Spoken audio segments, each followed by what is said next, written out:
So J.K. Dobbins recently had a visit with the Denver Broncos. After the visit, he didn't come away with a deal just yet, but that's usually how things go when players visit teams. Usually they don't get a deal done right away. But I'm sure Denver will sign J.K. probably sometime before training camp starts. Now, a year ago with the Chargers, J.K. rushed for 905 yards, 4.6 yards per carry, 9 touchdowns in 14 games.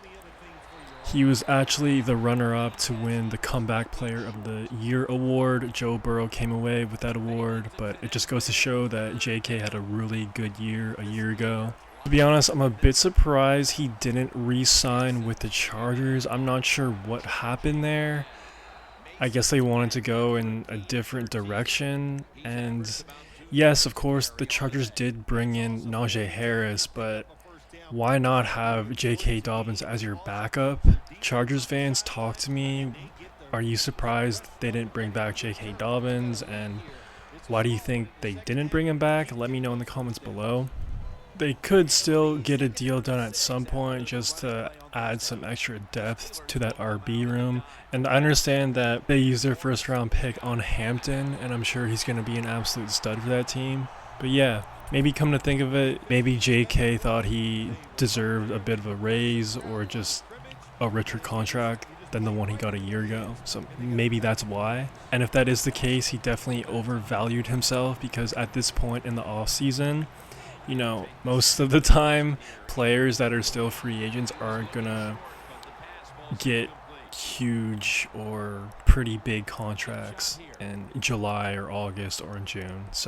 But as far as JK's career in the NFL so far, it's really been derailed by injuries.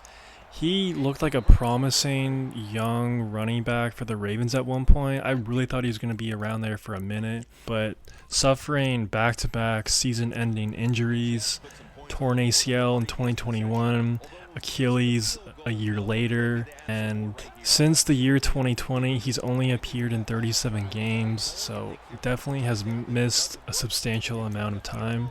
And as far as for the Broncos backfield right now, they currently drafted RJ Harvey, and he's expected to be the number one RB. They also have Estime and McLaughlin as the 2 and 3. So just on paper, it's definitely a younger running back room. So adding a guy like J.K. Dobbins makes a lot of sense. So I'd be pretty surprised if they don't get a deal at some point in the next month. And don't be surprised if, even if they do sign him, I could totally see him potentially being cut at some point on early in the season. You never know. If they do end up signing him, it's basically just like an insurance policy because it's still an unknown how RJ Harvey is going to be. He hasn't played it down in the NFL yet. So hypothetically, if RJ Harvey's a unit, Estime continues to improve, McLaughlin appears to be solid as well, then what's the point in giving J.K. Dobbins extra reps during games? It just doesn't make any sense. So let me know if you like this move of J.K. Dobbins to the Denver Broncos. And since we're almost at that window of teams finalizing their rosters with last-minute free agent signings, I want to quickly take a look at other free agent running backs that are still available. I would say the guy that is getting the most buzz that is still available right now is Nick Chubb. He's linked to Chicago and Washington, so I feel like he'll definitely get a deal soon. Also, Gus Edwards is available. I feel like he had a somewhat productive season a year ago in LA. But other than that, man, I'm seeing Jamal Williams. He was great with the Packers and the Lions, but he really didn't do anything in New Orleans. Wasn't really given a lot of opportunities.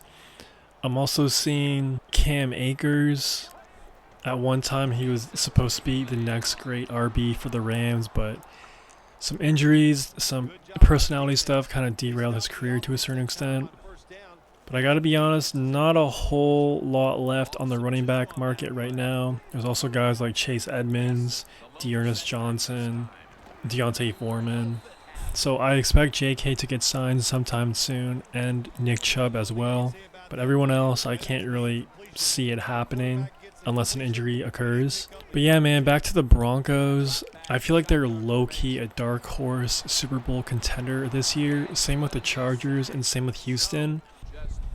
I feel like all three of those teams have the capability to represent the AFC in the Super Bowl this year. Denver already had a dominant defense a year ago. They added even more pieces to that defense this offseason. In the first round, they drafted a corner. They also added Dre Greenlaw and the 49ers safety, Hafungu. So I think the secondary is going to be even better for this 2025 season. And if the Broncos did have a weakness a year ago on their defense, it was absolutely in their secondary, because up front they got the most sacks in the NFL a year ago, and they just have two great pass rushers right now in Benito and Cooper. Also, John Franklin Myers and Zach Allen are probably two of the most underrated guys in the league, in my opinion. So I feel like this defense should be a top 5 unit. Plus, you mix that with Bo Nix. I think he had a pretty phenomenal rookie year. He was right behind Jaden Daniels to win that Rookie of the Year award.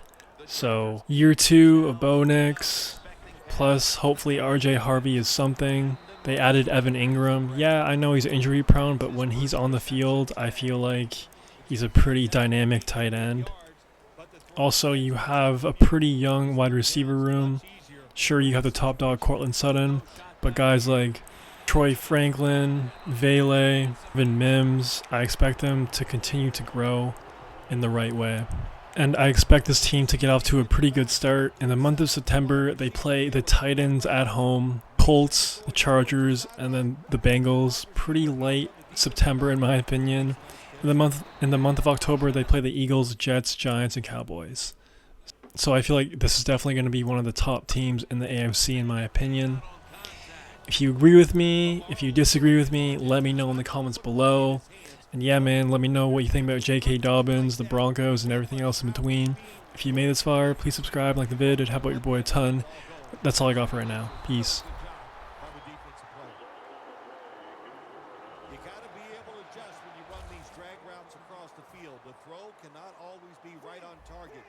Can you reach behind, make the catch, and keep going full speed? That's the sign of a good receiver. Has his target. The Jets now move the chains. The slant route made famous by the West Coast offense, something that really I thought came in the league when Bill Walsh started with the 49ers in 1979. Got the completion. Benjamin's brought down after picking up 11 on this play. Well, when you play in this cover 3 defense where 3 defenders are playing deep, that's great. You stop the deep passes, but who's going to stop the quick ones? Well, nobody. That's why the quarterback and the receivers are having really good success throwing these slant patterns. Marshall was the intended target, but the pass falls incomplete. This should be the last play of the quarter. 2nd and 10. Trying to power his way right up the middle. The Jets still possess the football as we begin the second quarter. The Chargers with a nickel look here on defense. And the second quarter is underway with this snap. He dives in for the score. Touchdown.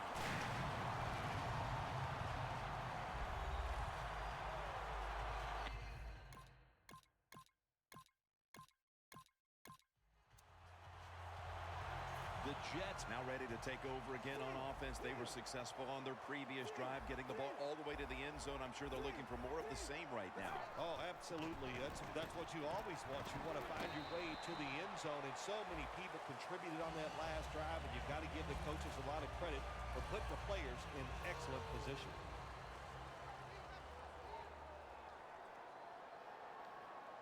Second and 4. Probably should have had that one, but it goes incomplete. Good job that time by the secondary. They're in good position.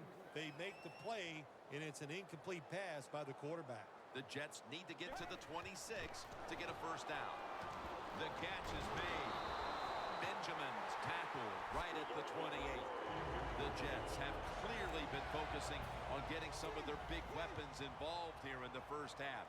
Benjamin's been a favorite of his quarterback, and he's proven why he deserves to be targeted so often today.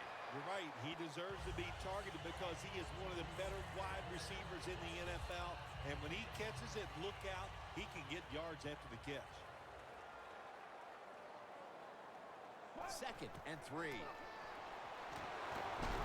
Corey Legion has the sack. Every defense is looking for somebody to hit the quarterback, and the best person to do it is the defensive end. What a good job that time by him. Loss of 5 on the play. Look out. They're changing the play to take advantage of something they see on the defensive side.